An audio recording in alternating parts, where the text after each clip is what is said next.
નવસારી શહેરના વિરાવળ નાકા ring road પર મોડી રાત્રે લોહિયાળ હુમલો થયો હતો। જૂની મારામારીની અદાવત રાખીને 3 શખ્સોએ એક યુવક પર ચપ્પુના ઘા ઝીકી હત્યાનો પ્રયાસ કર્યો હતો। ગંભીર રીતે ઘવાયેલા યુવકને પ્રાથમિક સારવાર બાદ વધુ સારવાર માટે સુરત સિવિલ હોસ્પિટલ ખસેડવામાં આવ્યો છે। ફરિયાદની વિગતો મુજબ નવસારીના કાગદીબાદ વિસ્તારમાં રહેતો ઇમરાન તૈયબ શેખ તેના મિત્રો અનિલ ઉર્ફે અશ્વિન બોડી અને ઇરફાન સાથે મોડી રાત્રે વિરાવળ રિંગ રોડ પર આવેલી હોટલમાં જમવા જઈ રહ્યો હતો। આ દરમિયાન હિન્દ ચા નાસ્તાની દુકાન પાસે ઇમરાન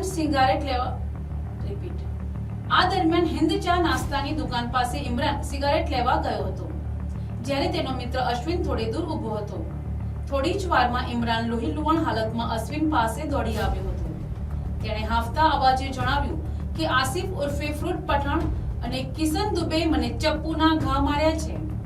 આટલું બોલતાની સાથે જ ઇમરાન ત્યાં ઢળી પડ્યો હતો અને બેભાન થઈ ગયો હતો। હુમલાખોરોએ ઇમરાનના ડાબા પડખામાં, હાથ પર અને પીઠના ભાગે ઉપરા છાપરી ચપ્પુના ઘા ઝીક્યા હતા। ઘટના સ્થળે હાજર અશ્વિને તાત્કાલિક એક ખાનગી કાર રોકાવી ઇમરાનને યશવીન હોસ્પિટલ ખસેડ્યો હતો, જ્યાં તેની હાલત નાજુક જણાતા તેને સુરત સિવિલ હોસ્પિટલ રિફર કરવામાં આવ્યો છે। પોલીસ તપાસમાં સામે આવ્યું છે કે આશરે 5 મહિના પહેલા ઇમરાન અને આરોપી આસિફ પઠાણ વચ્ચે મારામારી થઈ હતી।